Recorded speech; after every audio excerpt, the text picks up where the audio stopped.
Bienvenue à tous. Aujourd'hui, le message sera pris dans le livre de l'Apocalypse, ou le livre des Révélations, au chapitre 2, à partir du verset 18.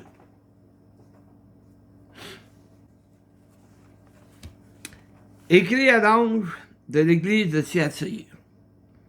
Voici ce que dit le Fils de Dieu, celui qui a les yeux comme une flamme de feu, et dont les pieds sont semblables à de l'airain ardent. Je connais tes œuvres, ton amour, ta foi, ton fidèle service, ta constance, et tes dernières œuvres plus nombreuses que les premières.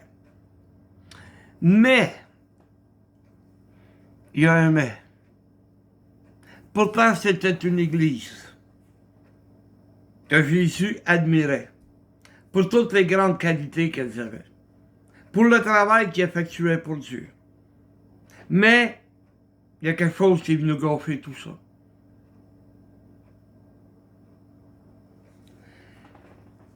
Verset 20. Ce que j'ai contre toi, c'est que tu laisses la femme Jézabel, qui se dit prophétesse, enseigner et séduire mes serviteurs, pour qu'ils se livrent à l'impudicité et qu'ils mangent des viandes sacrifiées aux idoles. Ce que Jésus avait contre l'Église, celle de Thyatire, c'est que malgré de grandes qualités, ils se sont laissés séduire. Et regardez bien les qualités de cette Église. Et je connais tes œuvres. Ton amour. C'était une Église remplie d'amour. Jésus connaissait l'amour que cette Église avait. Ta foi était inébranlable. Il n'y a personne qui pouvait les ébranler. Il y avait une grande foi. Ton fidèle service. Hey, trouvez-moi des églises qui sont au service de Dieu et qui sont fidèles. Qui sont fidèles dans les cultes. Qui sont fidèles dans les assemblées. Qui sont là à chaque fois que l'Église se réunit. Jésus connaît ta constance. Ben, une Église qui est constante, c'est une Église que ils se laissent pas ébranler, que peu importe de ce qui arrive, ils sont constants. Ils veulent servir Dieu, puis ils vont servir Dieu. Ils n'arrivent pas une semaine, puis ça me tente plus. Ça me tente pas d'aller au culte. Ça me tente pas d'aller à l'assemblée, d'aller à l'église. Non, il était constant. Dans tout ce qu'il faisait, il était constant. Une belle autre grande qualité. Et tes dernières œuvres plus nombreuses que les premières. Hey, ça n'en prend de la constance. Là. Parce que je connais beaucoup de frères, de sœurs, qui n'avaient pas la constance. Ils faisaient des œuvres au tout début, puis ils aimaient Dieu, puis ça allait bien pour eux autres. Mais là, avec le temps est venue la déchéance et ils ont perdu de constance. Mais les autres, là, les premières œuvres, c'est rien, ça. Les dernières étaient aussi nombreuses que les premières. Les grandes qualités, j'aimerais ça avoir une église ou faire partie d'une église qui a ces qualités-là. Mais ce que j'ai contre toi, c'est que tu as laissé la femme Jézabel. Il prend le temps de comparer cette femme infidèle ou ces femmes infidèles. Il les compare à Jézabel. On l'a vu le dernier message que j'ai apporté. La méchanceté de cette femme était grande. Elle avait une mauvaise influence sur le roi Akab. Au lieu de servir Dieu, Il a été servir les Baals, les Astartés, des dieux sidoniens. Il était vers eux autres. Il a même fait bâtir un temple de Baal en Samarie. Mais elle, ici, là, on parle des églises modernes. Parce que les églises modernes, ben là, c'est parce que la femme est l'égale de l'homme. Ils mettent de côté ce que Dieu prescrit. OK, à cause de la méchanceté de l'homme, il a voulu, comment on pourrait dire, il a voulu rendre la femme esclave. Et la femme s'est révoltée. Et je les comprends. Mais au point de vue de la parole de Dieu, l'homme, selon le livre d'Éphésiens 5, est censé d'aimer sa femme comme le Seigneur, comme Jésus, comme le Christ, à aimer l'Église. C'est pas en battant une femme que tu vas lui faire comprendre de quoi. C'est en l'aimant, en lui démontrant l'amour, le grand amour que tu as pour elle, que tu es prête à donner ta vie pour cette femme. Et tu vas gagner ta femme? Ben non. Parce que Paul a voulu comparer notre soumission, nous en tant que chrétiens, notre soumission à Jésus. Il a voulu comparer cette soumission-là en disant « Femmes, soyez soumises ». Mais l'homme s'est emparé de cette phrase et a mené une vie dégueulasse pour les femmes. Les femmes n'étaient plus une femme, c'était plus un être humain, c'était un objet. Un objet que tu te servais pour faire ta vaisselle, puis faire ton lavage, puis faire ton ménage. C'est pas ce que Dieu nous a demandé de faire. Il nous a pas amenés là. Mais cette femme, tu sais, le livre de Timothée le dit bien clairement. Je ne permets pas à la femme d'enseigner. En partant, c'est un point. Ensuite de ça, je ne permets pas à la femme d'enseigner, ni de prendre de l'autorité sur l'homme. Les hommes sont rendus tellement sans cœur qu'ils ont laissé la femme faire. Oh ben vas-y toi. Dieu appelle l'homme à travailler.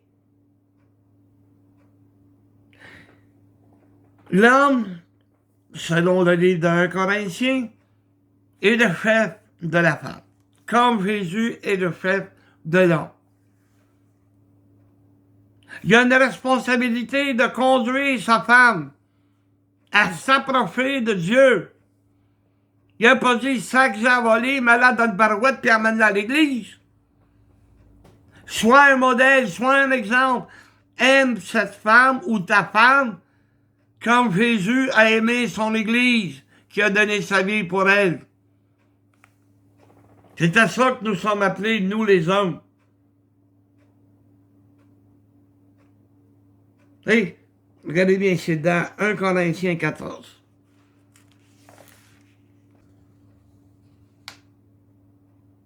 C'est dans 1 Corinthiens 14 à partir du verset 33.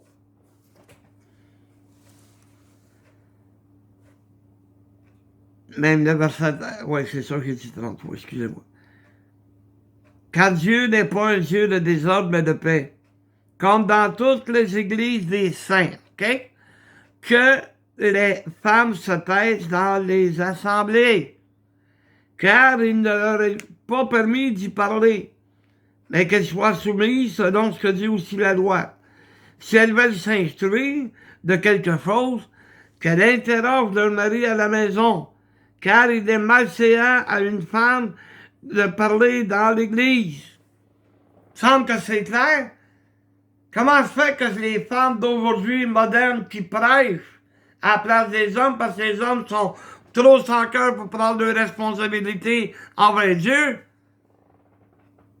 Comment ça se fait? Comment est-ce qu'elle peut enseigner ou prêcher en sachant toutes ces choses. C'est simple, il n'en parle pas. Ils ne prêchent pas ces versets-là. Ça ne les intéresse pas. Parce que la femme est l'égale de l'homme aujourd'hui, mais pas selon la parole de Dieu. La femme n'est pas moins importante que l'homme. Mais de là, à prendre l'autorité, puis à prêcher, puis à enseigner.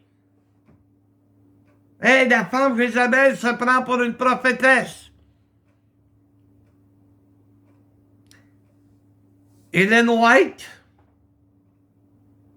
qui faisait partie du mouvement des Adventistes, a écrit des livres, a fait des conférences, a été prêché dans des églises. Parce qu'elle se disait prophétesse. Mais des prophètes et des prophétesses, il n'y en a plus. La Bible a été complétée, la parole de Dieu a été complétée. Je n'ai pas besoin de prophète. Si quelqu'un pense que c'est un prophète, c'est un menteur. Il est perdu dans ses nuages. C'est dur de ramener quelqu'un quand il est sur les nuages. Tu as laissé la femme prêcher dans l'église. Tu as laissé la femme apporter des fausses prophéties. Pourtant, c'est écrit qu'elle se taise dans les assemblées. Mais là, elle prêche. Puis il y a des imbéciles qui l'écoutent. Il y a des cons qui l'écoutent. Parce qu'ils ne prennent pas le temps de lire la parole de Dieu. S'ils prenaient le temps de lire la parole de Dieu, ils verraient que, wow, elle ne peut pas prêcher, la femme ne peut pas prêcher. C'est pas à... Dieu ne les a pas appelés à prêcher. C'est l'homme qui a appelé à prêcher. Mais l'homme a peur des responsabilités. Il ne prend même pas ses responsabilités dans la vie.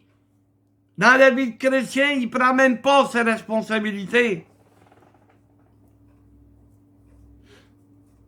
Parce que s'il avait pris ses responsabilités, il ne serait pas divorcé aujourd'hui. Non, il ne serait pas divorcé. Parce qu'il aurait aimé sa femme comme Jésus a aimé l'Église. Ben non. Ça se fait pas. Voyons. Être responsable, ils sont pas responsables, mais pas du tout. Ils ont peur des responsabilités.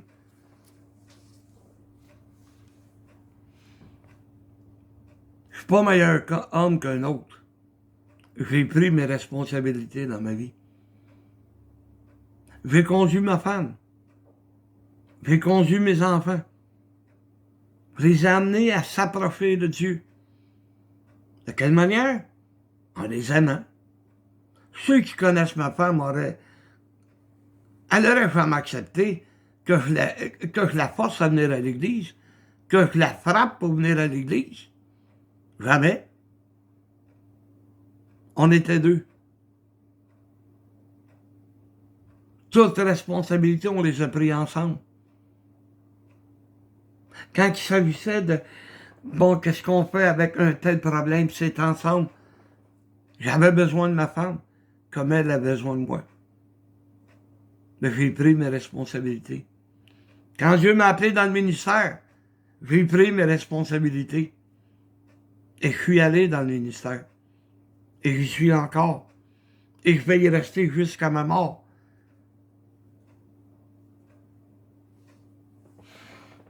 Parce que j'ai pas eu peur des responsabilités. Et on continue notre lecture. Bon. Je lui ai donné du temps au verset 21, afin qu'elle se repentît. Et elle ne veut pas se repentir de son impudicité. L'impudicité, c'est d'agir d'une manière contraire à la morale sexuelle. Ouais.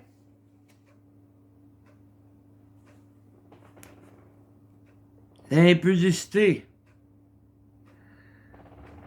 Autrement dit, elle s'est prostituée, bibliquement ou religieusement.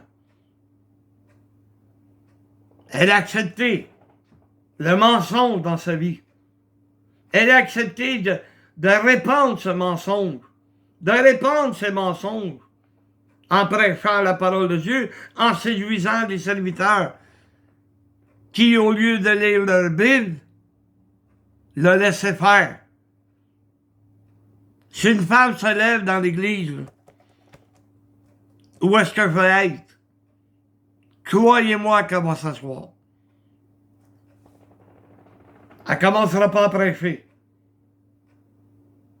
Elle ne commencera pas à emmener des études. Hey! La tribune, c'est là où Dieu parle, à travers l'homme qu'il a choisi.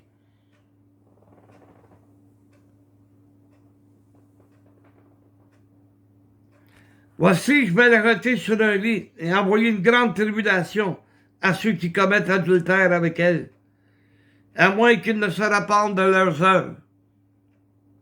Tu veux les écouter? Mais sache une chose, c'est que tu commets adultère avec elle, tu es infidèle envers Dieu.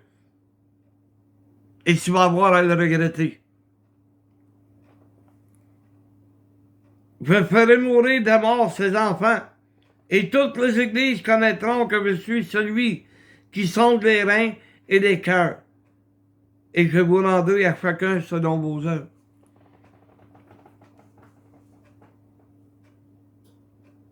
Il me semble que l'avertissement est clair.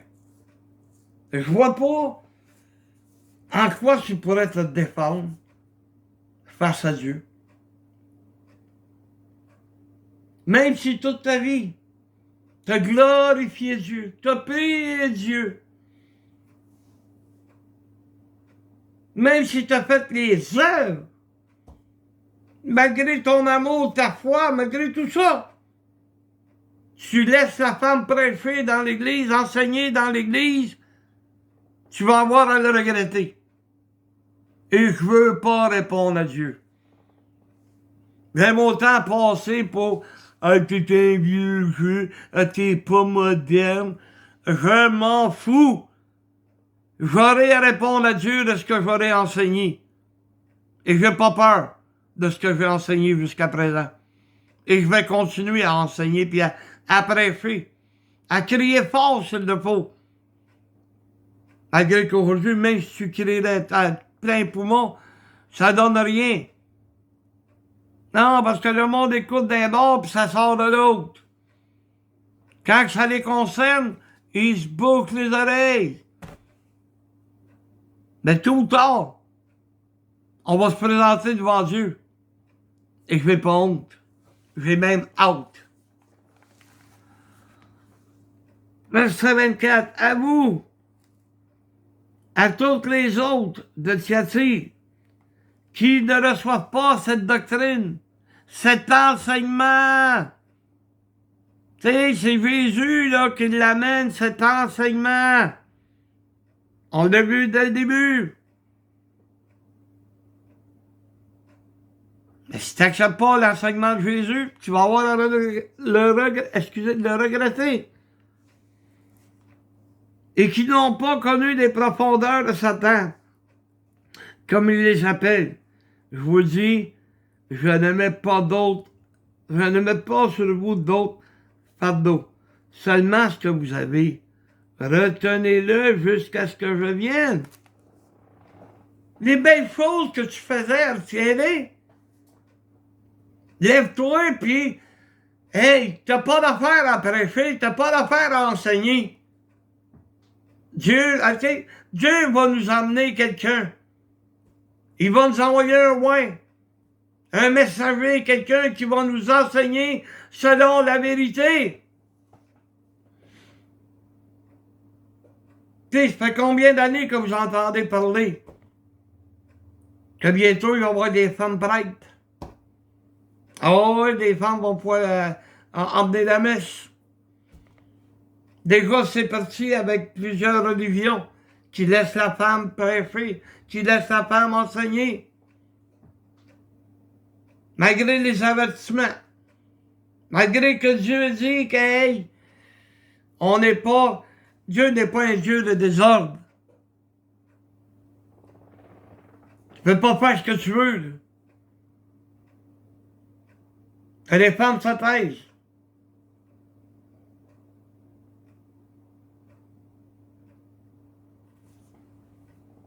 Il y a une différence entre une femme qui lève sa main à la fin de l'assemblée et qui demande des prières pour son mari malade, un exemple, ou pour son enfant malade. Il y a une différence. Parce qu'un imbécile m'est arrivé, puis il a dit, ben, si elle peut pas parler dans l'assemblée, elle peut pas être sauvée. Espèce de con. Quand tu cherches des bébites, t'es fort là-dessus. Il y a une différence. La femme qui s'avance dans l'assemblée, qui vient nous rencontrer et qui demande à être sauvée.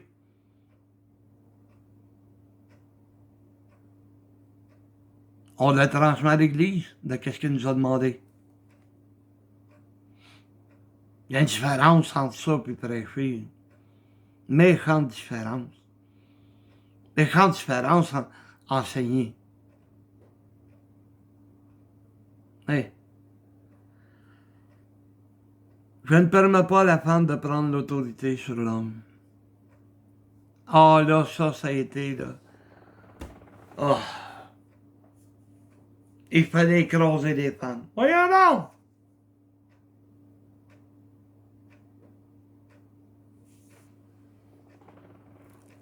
Pourquoi écraser les femmes? Elles font un travail magnifique dans l'Église. Dans les assemblées, elles vont chanter les louanges de Dieu. Il y a des églises qui vont même permettre de prier dans l'Église. Mais prendre l'autorité, là, ça veut dire écraser ton mari. À date, là, j'en ai pas vu. Et on va terminer. À celui qui vaincra et qui gardera jusqu'à la fin mes œuvres, je donnerai autorité sur les nations. Belle récompense. On va avoir l'autorité sur les nations. Il va paître avec une verge de fer, comme on brise les vases d'argile. Ainsi que moi-même, j'en ai reçu le pouvoir de mon Père. Et je lui donnerai les toits du matin. Que celui qui entende. Ben, tu peux faire la sourde oreille à ce message. Tu peux t'en moquer. Tu peux penser que je suis un vieux jeu. Tu peux penser ce que tu veux. Mais quand on se présentera devant Dieu, j'ai hâte de voir ta réaction. Ouais, j'ai hâte de voir ta réaction. J'ai hâte de voir comment est-ce que tu vas dire à Dieu, ouais, mais tu sais, Seigneur, là, nous autres, on n'avait pas de frère qui se levait. Fait que tant qu'à pas avoir de pasteur, ben, on a appelé une pastoresse. On s'est appelé une femme qui a pris la charge de l'Église. J'ai hâte de voir que tu vas répondre à Dieu.